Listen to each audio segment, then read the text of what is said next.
नमस्कार, मैं राहुल कठेरिया। नेता प्रतिपक्ष राहुल गांधी जी कल मध्य प्रदेश के दौरे पर थे।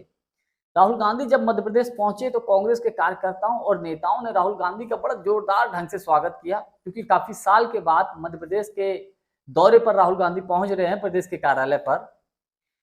कल राहुल गांधी ने कांग्रेस के कार्यकर्ताओं नेताओं के साथ लगातार 5 बैठकें की और कांग्रेस के संगठन की मजबूती के लिए उन्होंने काम किया। अब चूंकि कांग्रेस पार्टी में इस वक्त 2025 का जो साल है वो संगठन की मजबूती के लिए रखा गया है और इस वक्त कांग्रेस पार्टी पूरे देश में संगठन सृजन के नाम से एक कार्यक्रम चला रही है। उसी के तहत राहुल गांधी कल मध्य प्रदेश पहुंचे थे। अपने भाषण के दौरान राहुल गांधी ने प्रधानमंत्री मोदी जी के ऊपर बड़ा तीखा हमला बोल दिया है। हमला इतना तीखा है कि मोदी सरकार के लोग अभी तक राहुल गांधी के इस सवाल का जवाब नहीं ढूंढ पाए, इस हमले का जवाब नहीं ढूंढ पाए।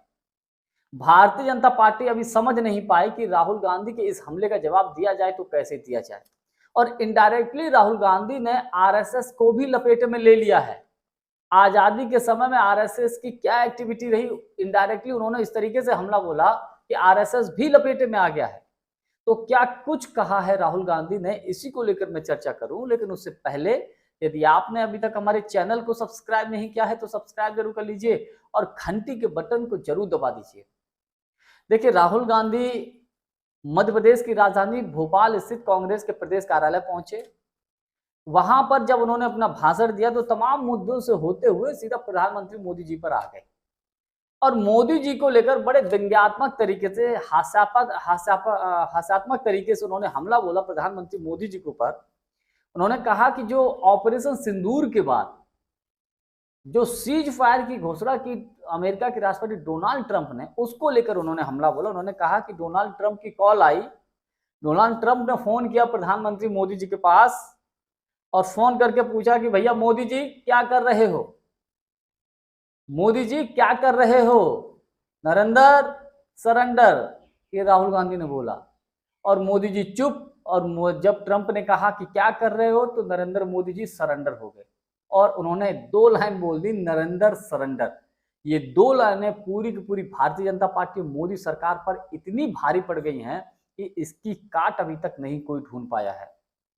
और सिर्फ राहुल गांधी यहां तक ही नहीं रुके, उन्होंने 1971 के युद्ध की भी याद दिला दी, जब प्रधानमंत्री थी इंदिरा गांधी जी। अमेरिका ने उनको भी धमकाने की कोशिश की थी, उनको भी डराने की कोशिश की थी, तो वो बिल्कुल नहीं डरी और उन्होंने पाकिस्तान के 2 टुकड़े कर दिए और एक अलग देश बना दिया, बांग्लादेश। तो राहुल गांधी ने एक तरीके से इतना तीखा हमला बोला है। अच्छा, एक बात, उन्होंने इसको आजादी के आंदोलन तक जोड़ दिया कि ये इनका कैरेक्टर है, माफी मांगने का और पीछे हटने का, सरेंडर करने का, ये इनका कैरेक्टर है।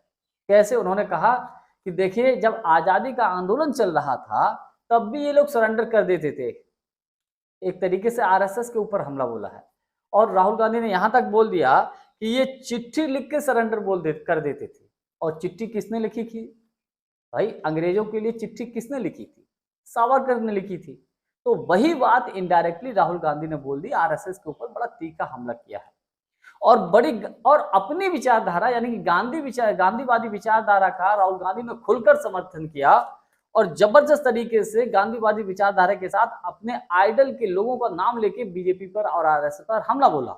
उन्होंने ये भी कहा कि गांधी नेहरू पटेल लड़ने वालों में से हैं, गांधी नेहरू पटेल लड़ने वालों में से है, सरेंडर करने वालों में से नहीं है। ये लोग ऐसे नहीं है कि ये सरेंडर कर दें। और जिन सरदार वल्लभ भाई पटेल का नाम अक्सर कर भारतीय जनता पार्टी लेती है, उनको अपना आइडल मानने की कोशिश करती है, उन्हीं सरदार वल्लभ भाई पटेल साहब ने तो एक बार आरएसएस के ऊपर प्रतिबंध भी लगा दिया था और लगाने की बात भी कही थी। तो कुल मिलाकर राहुल गांधी जी का जो कल का भाषण था वो मोदी जी के ऊपर बड़ा तीखा हमला था और उनके राहुल गांधी के हमले के बाद एक बात बड़ी स्पष्ट हो गई है कि कांग्रेस पार्टी इस मुद्दे पर पीछे हटने वाली नहीं है।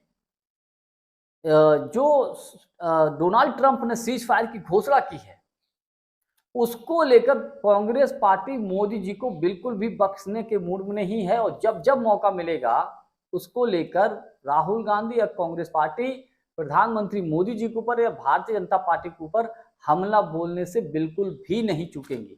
और ये 2 लाइनें, नरेंद्र सरेंडर, ऐसी हैं कि मोदी जी के लिए बड़ी भारी पड़ रही हैं इस वक्त।